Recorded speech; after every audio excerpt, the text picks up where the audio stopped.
Let me ask you something. When was the last time you looked in the mirror and truly recognized the person staring back at you? Not the version of you your parents wanted, not the version your friends cheer for, not the person your job demands. You. That raw, unfiltered, perfectly imperfect human being. The one who exists beneath the layers, beneath the performance, beneath the survival mode. If you're struggling to answer that question, you're not alone. In fact, most people never meet their authentic selves. They live their whole lives wearing masks that were handed to them before they even knew how to speak. We live in a world where the loudest voices tell us who we should be.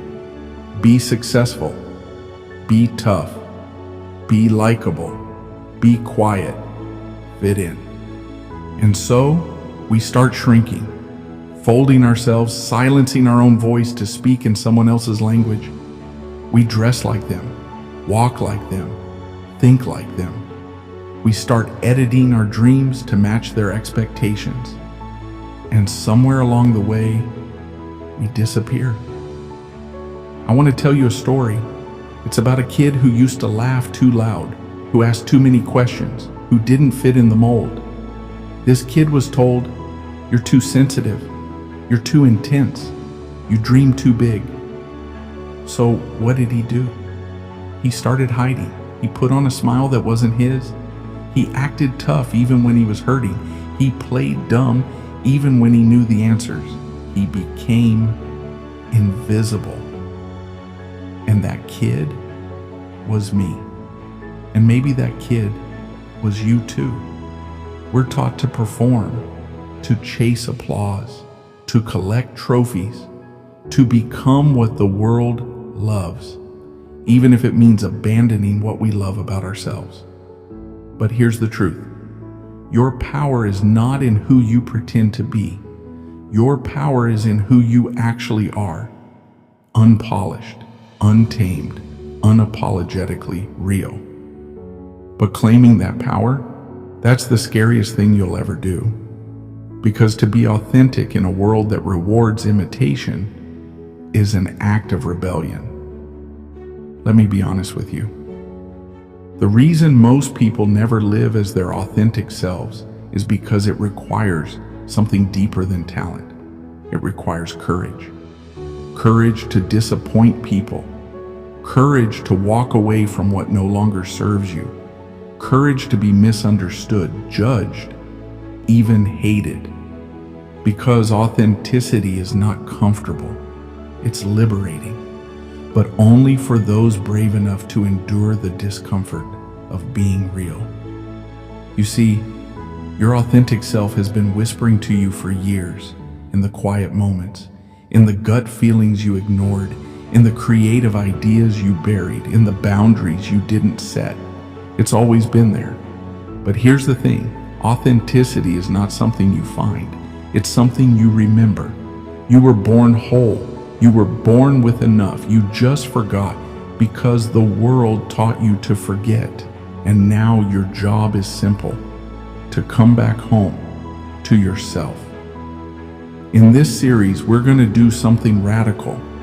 We're going to unlearn the lies. We're going to peel off the layers one by one.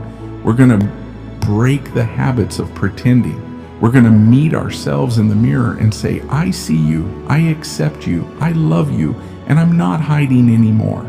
Because the world doesn't need another copy of someone else. It needs you, the real you, the you who stumbles but stands up anyway, the you who speaks truth even when your voice shakes, the you who doesn't fit into the box because you were never meant to. Fear. It's the invisible hand pulling your strings, the silent voice in your head whispering, what if they don't like me? What if I fail? What if I'm not enough? Fear has 1,000 disguises: perfectionism, procrastination, people pleasing. We think we're being safe. But the truth? We're being controlled. Let me tell you something that nobody told me growing up. Fear doesn't care about your happiness. It cares about your survival. And sometimes That survival instinct turns into self-sabotage. Because when you try to be your authentic self, fear shows up. Loud, rational, convincing. It says, don't speak up. They'll think you're stupid. Don't wear that, they'll laugh. Don't start that dream. You'll fail like last time. Sound familiar? That's fear doing its job, keeping you small. But here's the dangerous part. We start to believe fear. We treat its voice like truth. We don't question it. We obey it. We stop raising our hands. We stop taking chances. We stop expressing ourselves. And eventually, we stop being ourselves. Fear doesn't just keep you from danger. It keeps you from growth, from purpose, from your authentic life. Let me be real with you. Most people aren't afraid of dying. They're afraid of living fully, because living fully means risking rejection. It means being seen, all of you. It means walking into rooms and not needing to perform. It means being vulnerable. And that terrifies people. You know what's scarier than failure? Regret. Regret is the poison of unlived potential. It's the weight of knowing you never spoke your truth, never chased your calling, never showed the world who you really were. Don't let fear write your story, because fear is clever.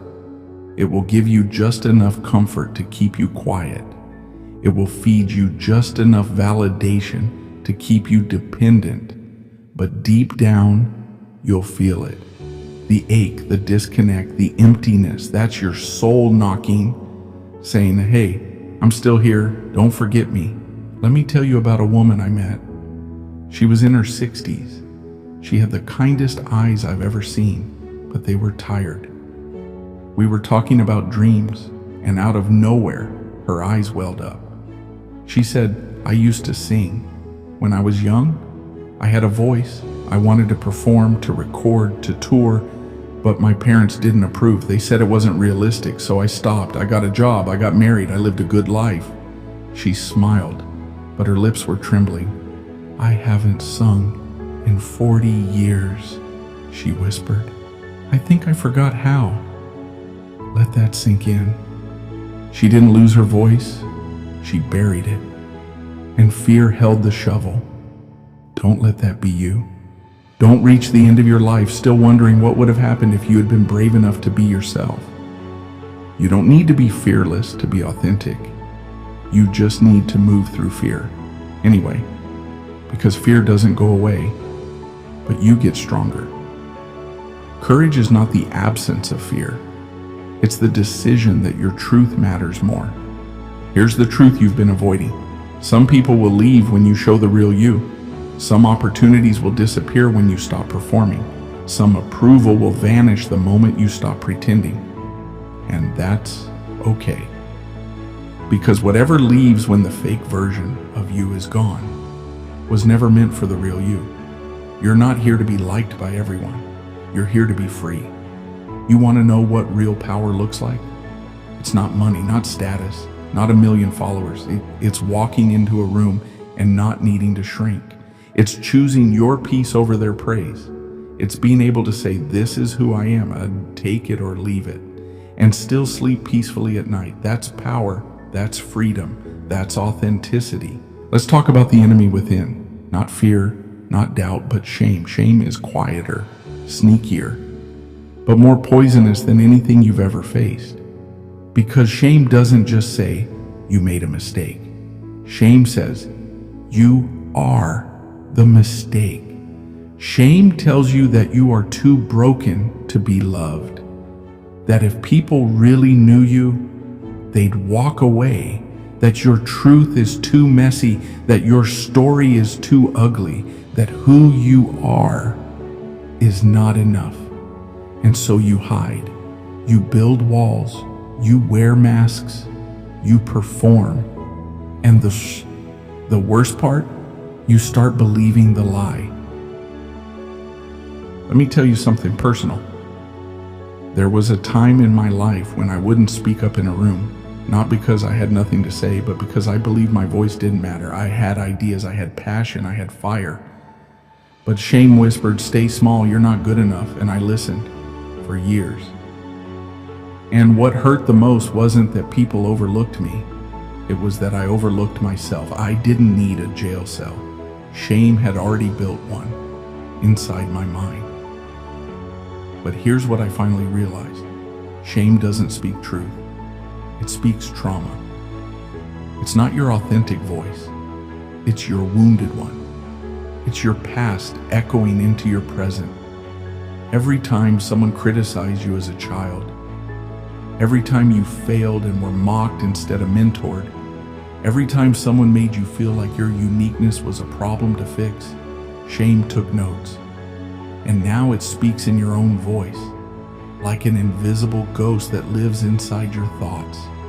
But here's the truth, shame is inherited, but authenticity is remembered. You weren't born ashamed, you were born free, wild, curious, loud, loving. Then someone, a teacher, a parent, a stranger that told you, don't act like that, don't wear that, don't be so dramatic, be a man, be a lady, be quiet, be normal. And you obeyed. But normal never felt like home, did it? Because it wasn't. It was a cage disguised as acceptance. Let me tell you this, and I need you to hear me. You are not broken. You are not too much. You are not too weird. You are not a mistake. You are not unlovable. You are not your shame. You never were. Shame wants to keep you trapped in your lowest version, because if it can keep you stuck there, you'll never rise, you'll never speak, you'll never heal. But I'm telling you today, there is nothing wrong with you. You were just taught to be ashamed of your brilliance, your creativity, your boldness, your sensitivity, your imperfections. But guess what? Those are the exact things that make you authentically you. Let's destroy a myth right now. Being real is not weakness. It's the ultimate strength. It's easy to pretend, easy to perform, easy to be what others expect. But to show up raw, open, honest, to say this is me, scars and all, that's next level courage. That's not brokenness, that's power. Let me give you a truth that changed my life forever. You don't need to be perfect to be worthy. Read that again. Your worth is not something you earn through performance. It's your birthright. And the moment you stop trying to be enough in the eyes of others is the moment you remember you already are. I want you to think about the parts of yourself you've hidden. Maybe you're artistic, but you were told artists don't make money. Maybe you're emotional, but you were told crying is weak. Maybe you're bold, but you were taught to dim your light. Now ask yourself, who would I be if I never learned to be ashamed of who I am? That version of you still exists, waiting to be remembered. Here's your challenge. Over the next 24 hours, do one thing that honors your real self. Say the thing you've been scared to say. Wear what makes you feel powerful. Create something messy and imperfect. Set a boundary, even if your voice shakes. Because every time you show up as your true self, you weaken shame's grip. You start living, not performing. You start breathing, for real.